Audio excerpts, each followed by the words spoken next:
গ্রামের মধ্যে সবচেয়ে বড়লোক আমাদের খাঁ সাহেব, কিন্তু বড়ই কৃপণ। একটি পয়সাও তার হাতের কানি আঙ্গুল গড়াইয়া পড়ে না। তার বাড়িতে কেহ কোনোদিন দাওয়াত খাইতে পায় নাই। সেবার তাহার ছেলের বিবাহ।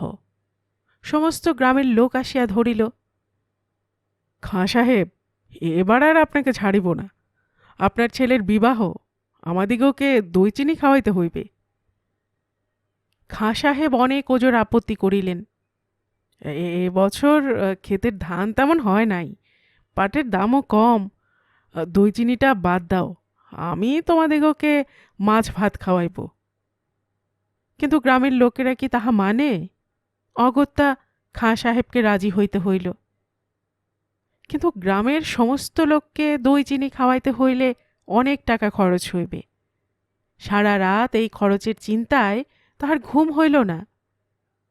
শেষ রাত্রে খাঁ সাহেব মনে মনে একটি ফন্দি আঁটিল।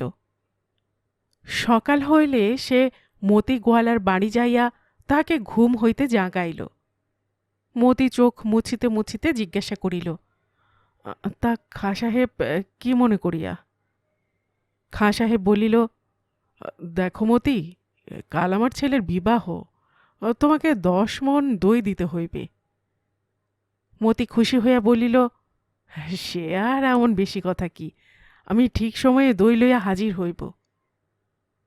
খাঁ সাহেব গোয়ালাকে আরও একটু নিকটে ডাকিয়া বলিল, দেখো মতি, এর মধ্যে আমার একটি কথা আছে। তুমি আমাকে 1 মণ মিষ্টি দই দেবে, আর বাদ বাকি কয় মণ দই টক করিয়া তৈরি করিবে। মতি আশ্চর্য হয়ে জিজ্ঞাসা করিল, খাঁ সাহেব, সকলেই তো মিষ্টি দই চায়, আপনি টক দই চান কেন? খাঁ সাহেব হাসিয়া বলিল, দেখো মতি, তুমি বুঝিবে না। তুমি যদি আমাকে মিষ্টি দই দাও, তবে 10 মণে কুলাইবে না। গ্রামবাসীরা যেমন রাক্ষসের মতো খায়, 20 মণ দই না হইলে তাহাদের পেট ভরাইতে পারিব না। সে অনেক টাকার খরচ। গোয়ালা হাসিয়া বলিল, আচ্ছা, আপনি যেমন যেমন বলিয়াছেন সেইভাবেই দই তৈরি করিব। খাঁ সাহেব গোয়ালার কানে কানে বলিল, দেখো মতি, আরও একটি কথা। তোমার টক দই খাইয়া গ্রামের লোকেরা যখন নিন্দা করিবে, তখন আমি তোমাকে খুব বকিব। কিন্তু তুমি একটি কথাও বলিতে পারিবে না। এজন্য আমি তোমার টক দইয়ের প্রতিমণের দামে আরও 4 আনা করিয়া ধরিয়া দিব। মনে থাকে যেন, আমি টক দই আনার জন্য তোমাকে যতই গালাগালি দেব, তুমি টু শব্দটিও করিবে না। মতি হাসিয়া বলিল, আচ্ছা। নিমন্ত্রণের দিনে গ্রামের লোক খাইতে আসিয়াছে।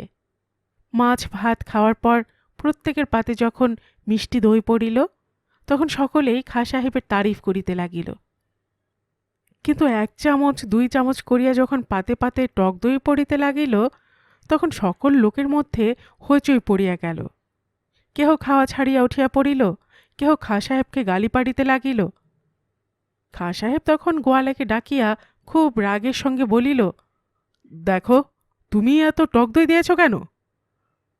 গোয়ালা কোনো কথা বলে না। খাঁ সাহেব গলা আরও চড়াইয়া বলে, কি এখন যে মুখ দিয়ে কোনো কথা বাহির হয় না? বেটা পাজি নচ্ছার, এত টাকা দাম লইয়া আমাকে টক দই দিয়াছিস? দাঁড়া, তোকে আমি মজা দেখাইতেছি। গোয়ালা তখনও কোনো কথা বলে না।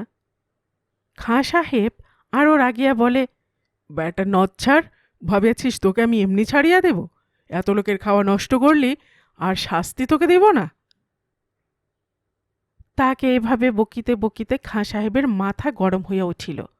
রাগের মাথায় গোয়ালার মুখে 82-র 10 আনা ওজনের এক থাপ্পড় মারিয়া বসিল। মার খাইয়া গোয়ালা নিমন্ত্রিত লোকদের সামনে দাঁড়াইয়া জোর হাত করিয়া বলিল, দেখেন, সব লোকজন আপনারা 10 জন ইহার বিচার করেন। খাঁ সাহেব কোরআন শরীফ মাথায় লইয়া বলুন, দই টক হইলে আপনারা কম খাইবেন, তাই আমাকে টক দই আনার জন্য বায়না দিয়েছিলেন কিনা? শুনিয়া গাঁয়ের সকল লোক খাঁ সাহেবের ওপর ভীষণ চটিয়া গেল। খাঁ সাহেব নরম হইয়া কানে কানে আস্তে গোয়ালাকে বলিল, কিরে মতি, তোর সঙ্গে কথা হইয়াছিল না টক দই দেখিয়া আমি খুব রাগারাগি করিব, তুই কিচ্ছু বলবি না?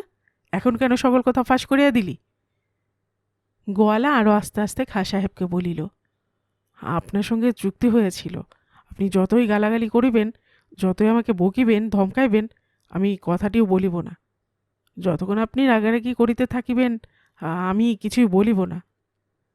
কিন্তু আপনি আমার মুখে ৮২ 10 আনার একটি থাপ্পড় মারিলেও যে আমি কথা বলিব না, এ কথা তো চুক্তিতে ছিল না।